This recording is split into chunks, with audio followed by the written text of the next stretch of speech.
The Law and You, a look at laws in St. Vincent and the Grenadines which affect our daily lives. The Law and You, presented by lawyer panel P.R Campbell QC and brought to you on SVG-TV as a public service. Ladies and gentlemen, brothers and sisters, boys and girls, greetings.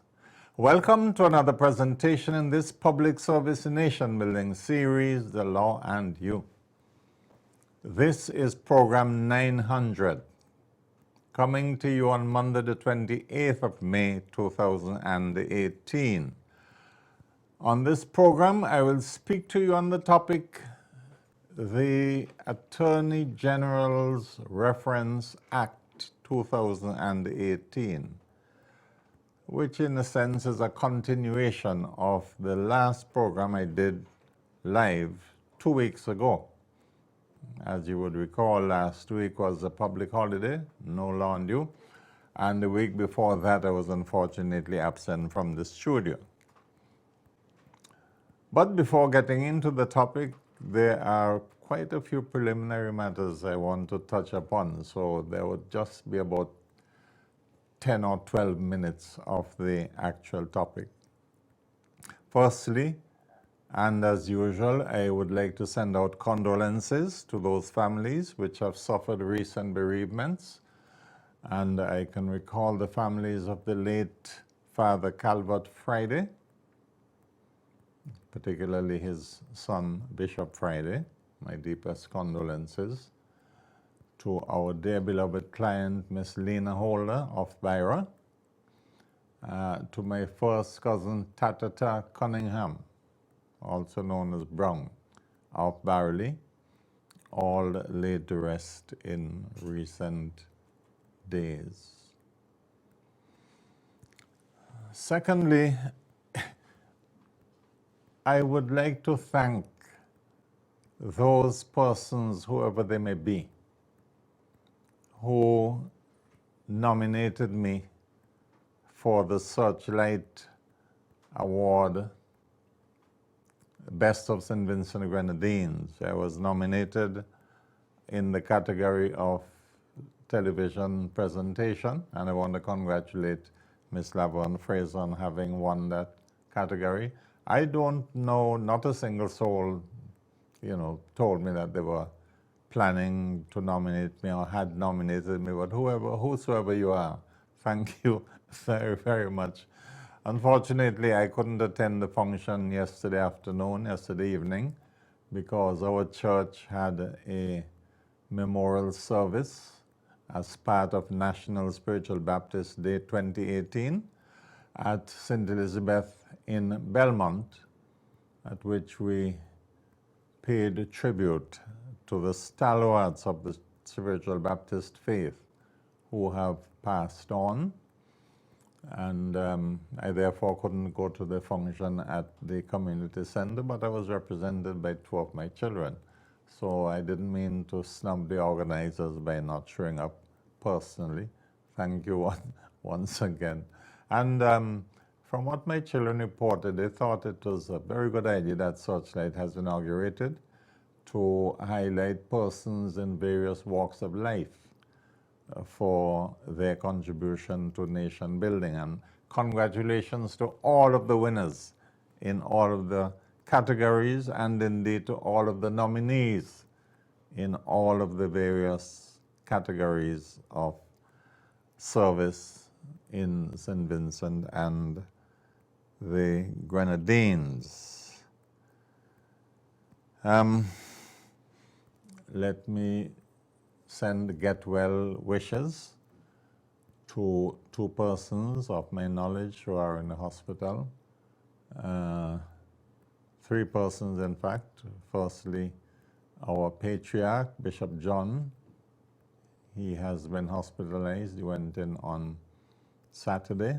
I understand he is not doing too well, and we send out our prayers for him and prayers for Mother John, his wife, and Latoya, the granddaughter who lives in the home. Also to Bishop Hollis Charles, whom I met at the hospital, Milton Cater Memorial, when I went to visit yesterday. Bishop Charles, I hope you are doing well. and I wish you a speedy recovery.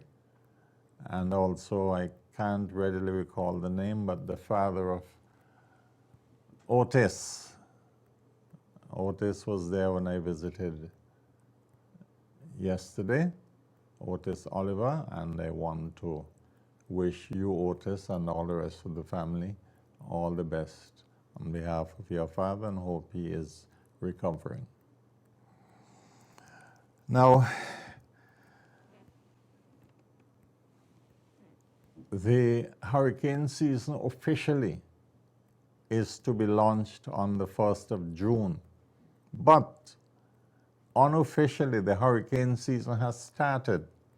We heard news of Hurricane Alberto, the first hurricane of the season, which is now threatening some of the southern United States bordering the Gulf of Mexico. So that it isn't too early for us here in St. Vincent and the Grenadines to start taking precautions, and as time goes by, the authorities would advise, as they always do from year to year, what should be done. And let me make a special plea once again, as I have been doing for years. Get rid of overhanging trees. If you have any trees which are overhanging a dwelling house in which people live, and you look at the tree and see where it is and realize if wind blows over that tree, it could fall on a dwelling house or on part of a dwelling house, do what you can to cut it down. Don't tell me, well, it's a breadfruit tree and so on. You could always get breadfruit from other sources, but if that tree, being a breadfruit tree, falls on a house and goes right through and damages or injures one or more of the occupants, or even brings death, then it doesn't make sense to say it's the only breadfruit tree you have in the yard, and if you get rid of it, you wouldn't have any breadfruit tree, because if it takes a life, then you would not be justified in leaving it there if it poses a danger.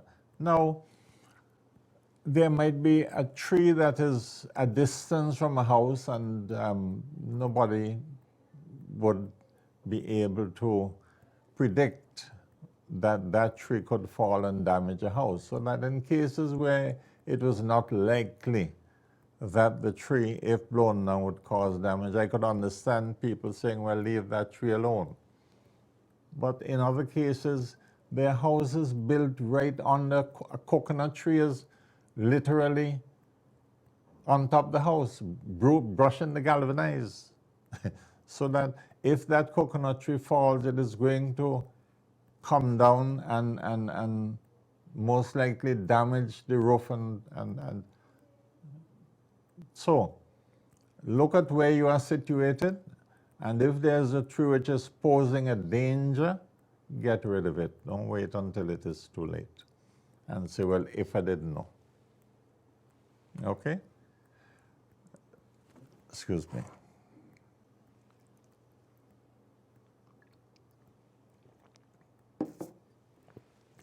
Final preliminary matter I want to speak about are the recent elections in Barbados held last week, Thursday, the 24th of May. As everybody knows by now who has listened to any newscast, the Barbados Labour Party, which was the opposition party in Barbados, swept the polls and won all 33 seats in the House of Representatives. First time in the history of Barbados that any political party has won all of the seats. Congratulations to Prime Minister P.R QC and her team. But I feel a certain sense of sorrow for the new Barbados government for these reasons. I happened to have passed through Barbados about 3 weeks ago. In fact, I had to overnight in Barbados on my way to Jamaica. And having lived in Barbados in the early 70s, in fact, having gone to Cave Hill and spent one further year in Barbados, I have come to know and cherish and love Barbadians. In fact, I belong to a spiritual Baptist church in Barbados, as well as the one here in St. Vincent and Grenadines. So I made it my business to get in touch with a few people, you know, and I telephone and find out how things are going. And in particular, I listen to the taxi drivers at the airport. Now, taxi drivers in any country are a fountain of local trends, local opinions, local knowledge. And when I came back home, I told my family, look, the government of Barbados is going to fall, which I had sensed from early in the year, when the outgoing Prime Minister of Barbados did something which I found politically strange and which I thought would cost him dearly in the election. He allowed the life of the government to expire, that is, the 5-year mandate he was given, and took advantage of the additional 90-day period which most constitutions in the Caribbean allow an existing government to last before elections are due. The Democratic Labour Party government had become unpopular years now. For about 10 years, Barbadians have been undergoing real hardships. Salary freezes, laying off in the public service, the deterioration of public services, sewage overflows in the southwestern and southeastern parts of Barbados, and other things. And the pressure was on and people were lamenting, but the government appeared not to be bothered. So that people wanted elections. And there was speculation since last year that, oh, the government might call elections, might call snap elections. Well, okay. But then the life of the government ran out. The 5 years were up. And the Prime Minister did not call election, did not set a date for election. And I got it from some Barbadians that people were highly annoyed. People were infuriated, frustrated that here was a highly unpopular government and wouldn't set a date for them to go to the polls, so that when they went to the polls on the 24th of May, they voted with a vengeance to fling the government clean out of the window. Who would have thought? I mean, nobody would have dreamt that in Barbados, where people are so level-headed and, you know, support for the parties over the years, ding-dong, but each party had a bedrock of support that would guarantee them at least, you know, 10 to 15 seats even when things went bad. Who would have thought that the electorate of Barbados would reject the government 30-0? Now that tells me that there may well be a trend in the Caribbean where people, when they move decisively and in numbers. And it's not just a matter of the oppositions in the Caribbean overthrowing government, because in Grenada recently, the government in Grenada swept the polls. The governing party swept the polls, and the people flung away the opposition because they said the opposition were doing nonsense. So that there is a lesson here for politicians throughout the Caribbean. Whether you're in government or opposition, You do nonsense, you will be flung away by the electorate. All politicians in the Caribbean should take warning. The people seem to have become more militant than they used to be. They're not skylarking, they're taking their democratic rights seriously. And if you don't come strong, out you go. Now, we heard on Sunday that the new Barbados Prime Minister had named a cabinet of 26 members, the largest cabinet in the Commonwealth Caribbean. Not even Jamaica, with their millions of population, has a cabinet that big. 26 of the 30 elected MPs are members of the cabinet. And the incoming Prime Minister, in her speech, and I listened, and if you want to listen, you just have to go on YouTube and type in New Barbados Government or Barbados Prime Minister, and you will get endless extracts on YouTube. You'll be able to listen to the whole speech that Ms. Motley gave when her cabinet was sworn in, because she was sworn in on Saturday, Friday, I think. Yeah, she was sworn in. She and the Attorney General sworn in on Friday, and then the rest of the cabinet sworn in on Sunday. She practically apologized for the size of the cabinet, but she said, look, the few extra salaries that we have to pay to the extra ministers would be nothing compared to the financial savings which would be made by the government as they move to cut out waste. Now, the Barbados economy has been said to have been in crisis for some time. And Ms. Motley made no bones about going to the IMF. She said that was one of her campaign pledges. She said, if we have to go to the IMF, when we have reviewed the economic situation, we will do so, but we will be transparent about it. And the people I know in Barbados who study these things tell me that the Barbados economy is in alarming condition. And if something isn't done soon, there would be financial crises in Barbados. So we must give our prayers for the new government of Barbados, congratulate the people of Barbados on the exercise of their democratic franchise. And you know, Barbados is one place, people might have their political quarrels, but you don't hear about election violence in Barbados. Barbadians are very disciplined when it comes to their politics. They will quarrel, but they don't fight.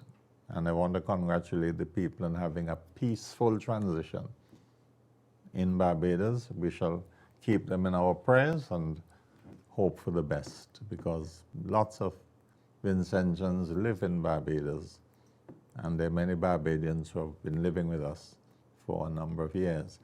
Well, we have even less than 10 minutes for the substantive program, but there are just a few points I want to make. Now, I followed the debate in Parliament last week, in this Parliament, on the Attorney General reference bill.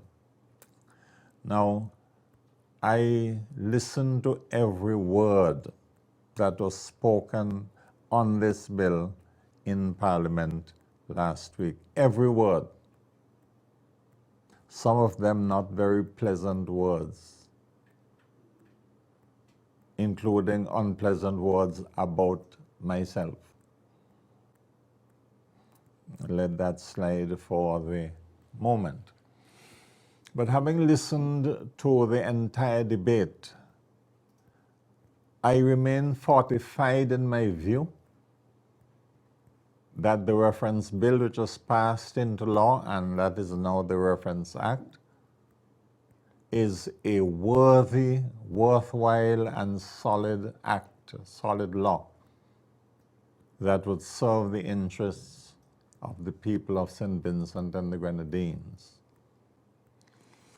Now, during the debate, a question arose as to whether the Attorney General has the right to speak in Parliament. I would like to answer that question now.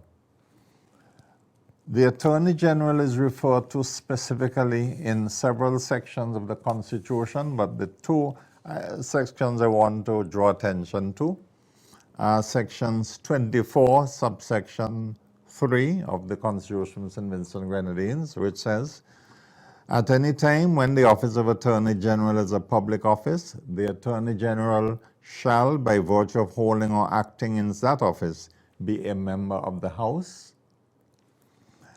And section 52(3) says the same thing about the Attorney General in terms of his membership of the government.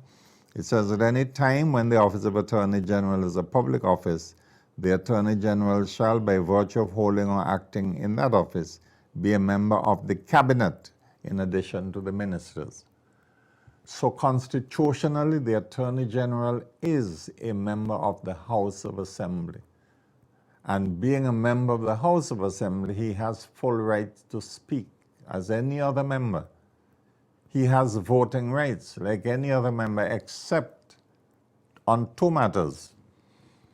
The Attorney General, who is a public officer, cannot vote in the House of Assembly on motions of no confidence in the government, and he cannot vote on motions to amend the Constitution. Apart from those two matters, the Attorney General, as a member of the Parliament, the House of Assembly, can take part as fully as any other member in speaking in the House of Assembly. And as it has crossed my mind, let me say this.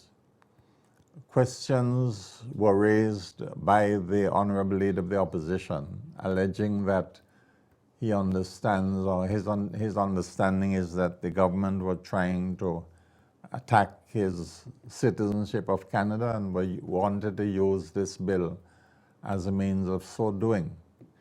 Well, ladies and gentlemen, brothers and sisters, boys and girls, for what it is worth, my considered legal opinion is that the leader of the opposition, being, in addition to citizenship in Barbados, being a citizen of Canada, does not violate any law or does not violate the Constitution of St. Vincent and Grenadines.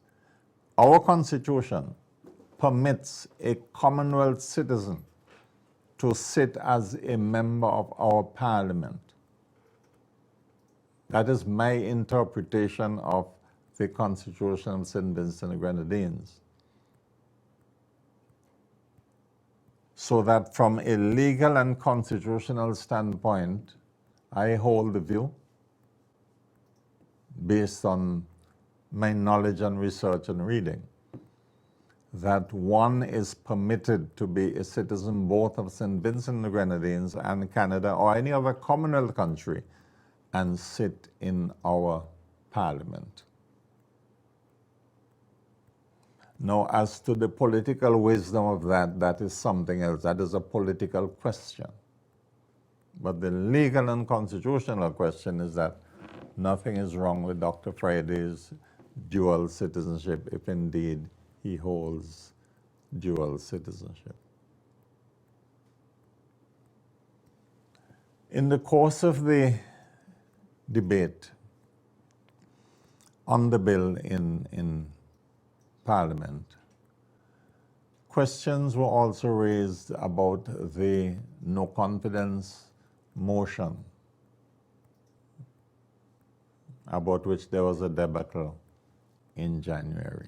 As you all know, I spoke on that topic on several occasions, and let me thank those members of the House who referred kindly to the opinion I had given on this program on the question. I just want to say that some members of the House appeared not to understand that a no confidence motion is primarily a question of arithmetic. It is only secondarily a question of law or constitutionality.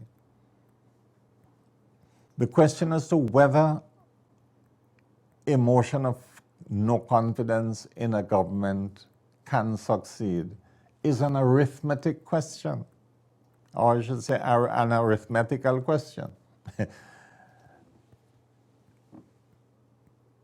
And the answer to that has to lie in what the members of parliament do in the House, not what they say.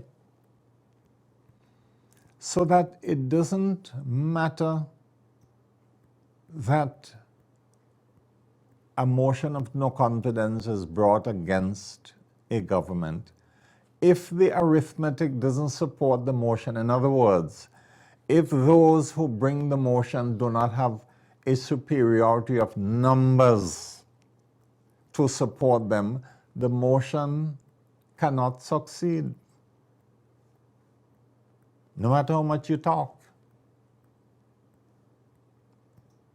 And therefore, I insist that the question of whether it is framed as a confidence motion in the positive or a no confidence motion in the negative, what matters is if you have the numbers to support the idea that the government has lost its majority.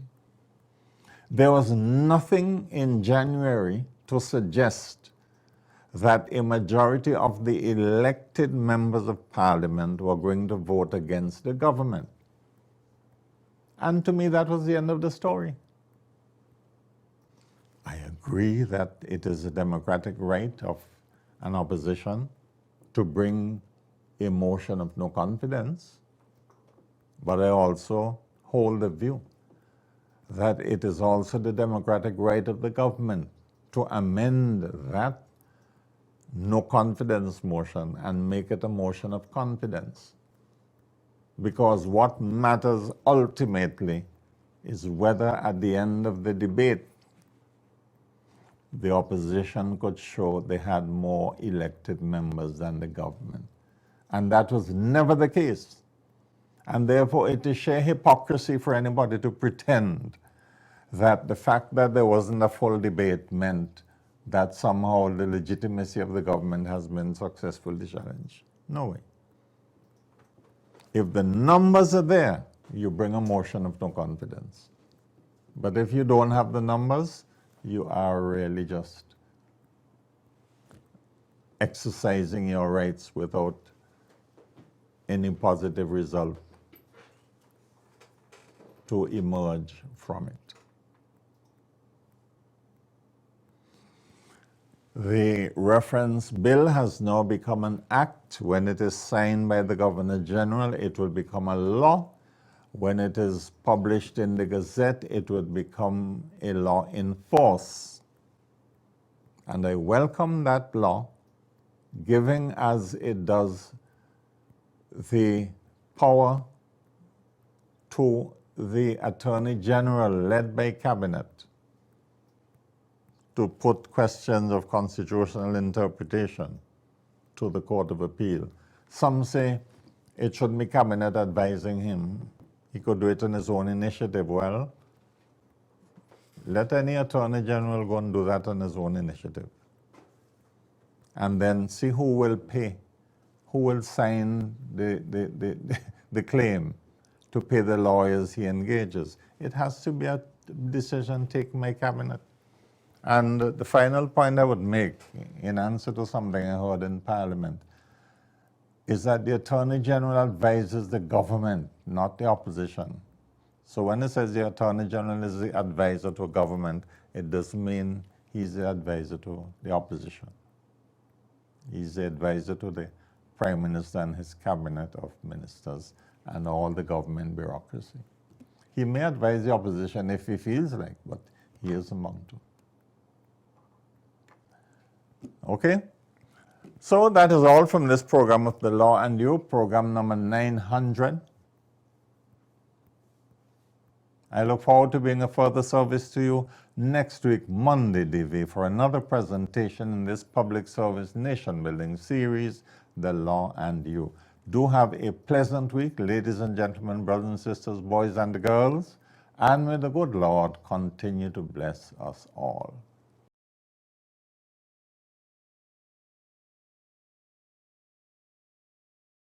The Law and You. A look at laws in St. Vincent and the Grenadines which affect our daily lives. The Law and You. Presented by lawyer panel R. Campbell QC and brought to you on SVG-TV as a public service.